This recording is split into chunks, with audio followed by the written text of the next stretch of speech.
అండి welcome to Mahalakshmi vlogs. ఈరోజు అయితే మేక కాళ్ళ కూర తయారీ విధానం తెలుసుకుందామండి. సూపర్ టేస్టీగా ఉంటుంది, చాలా బాగుంటుంది. మీరు కూడా ట్రై చేయండి. పదండి వీడియోలోకి వెళ్ళి తయారీ విధానం తెలుసుకుందాం. ముందుగా ఇలా శుభ్రంగా కడుక్కొని కుక్కర్లో వేసుకోవాలండి. కాళ్ళు మొత్తం ఇలా వేసిన తర్వాత దాంట్లోనే ఒక 2 స్పూన్లు అల్లం వెల్లుల్లి పేస్ట్ వేసుకోవాలి. 1 స్పూన్ పసుపు వేసుకోవాలి. 1 స్పూన్ సాల్ట్ వేసుకోవాలి. ఇలా వేసిన దాంట్లో వాటర్ వేసుకోవాలండి. 1.5 గ్లాస్ వాటర్ వేసి మూత పెట్టి ఒక 3 విజిల్స్ రానివ్వాలి. ఇలా మూత పెట్టి 3 విజిల్స్ వచ్చిన తర్వాత మూత తీయాలండి. ఇలా మూత తీసిన తర్వాత ఒకసారి కలుపుకోవాలి. ఇలా ఉడికింది కదండి, కానీ ఇంకా ఉడకాలండి.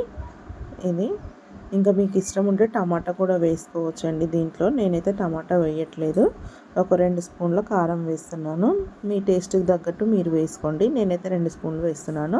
అప్పుడు 1 స్పూన్ సాల్ట్ వేసాం కదండి, ఇప్పుడు ఇంకొక స్పూన్ సాల్ట్ వేసి ఒక 2 స్పూన్ల ఆయిల్ వేసుకోవాలి.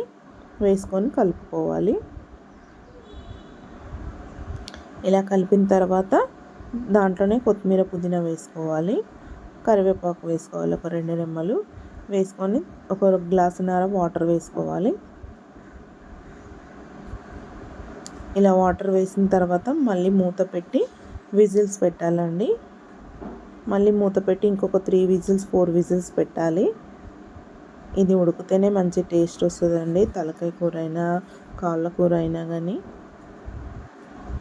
ఇలా 3-4 విజిల్స్ వచ్చిన తర్వాత మళ్ళీ తీసుకుంటే ఇలా మెత్తగా ఉడికిపోయింది చూడండి. ఇలా ఒకసారి కలుపుకోవాలి. ఇలా మెత్తగా ఉడికితేనే బొక్క కూడా జ్యూసీగా ఉంటుందండి. సూపర్ టేస్టీగా ఉంటుంది, చాలా బాగుంటుంది. ఇది ఇలా ఉడికిన తర్వాత చింతపండు నానేసుకోవాలండి.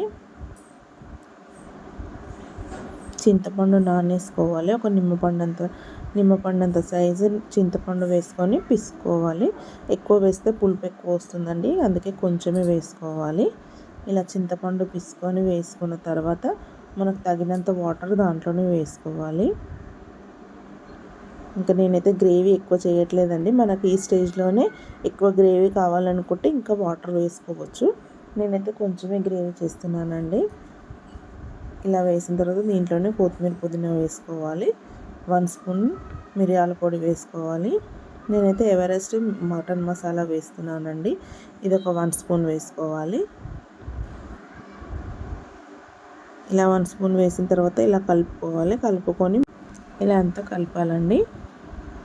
ఇలా కలిపిన తర్వాత ఒక 2-3 పచ్చిమిర్చి వేసుకోవాలి. దీంట్లోనే 2-3 పచ్చిమిర్చి వేసి మూత పెట్టి మసలనివ్వాలండి. ఇలా బాగా మసలాలి. ఇలా ఎంత మసిలితే అంత టేస్ట్ వస్తుందండి, చాలా బాగుంటుంది. ఇలా మసల పెడితేనే ఇలా బాగా మసలాలి.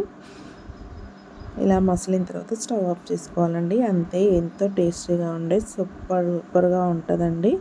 జ్యూసీగా బొక్కలు ఉంటాయి. చాలా అంటే చాలా బాగుంటుందండి. సూపర్ టేస్టీగా ఉంటుంది, నిజంగా బాగుంటుందండి. మీరు కూడా ట్రై చేయండి. మీరు కూడా ట్రై చేసి ఎలా వచ్చిందని నాకు కామెంట్లో చెప్పండి. నేనైతే వీడియోస్ ఎలా చేస్తున్నానో కూడా నాకు కామెంట్లో చెప్పండి. నా సబ్స్క్రైబర్స్ అందరూ చూడాలని కోరుకుంటున్నానండి. అందరూ చూడాలి, నన్ను సపోర్ట్ చేయాలి. ఇదే కాకుండా ఇంకా నా కలెక్షన్స్ కూడా ఉన్నాయి కదండి, దానికి కూడా మీరు సపోర్ట్ కావాలి. నాకు మీ సపోర్ట్ ఉంటేనే నేను ఇంకా ముందుకు వెళ్ళగలుగుతానండి. మీరు మాత్రం తప్పకుండా సపోర్ట్ చేయండి. నన్ను నా శారీ కలెక్షన్లో కూడా సపోర్ట్ చేయండి. నా ఛానల్ ఫస్ట్ టైం చూస్తున్నట్టయితే సబ్స్క్రైబ్ చేసుకొని లైక్ చేయండి, షేర్ చేయండి. Thanks for watching.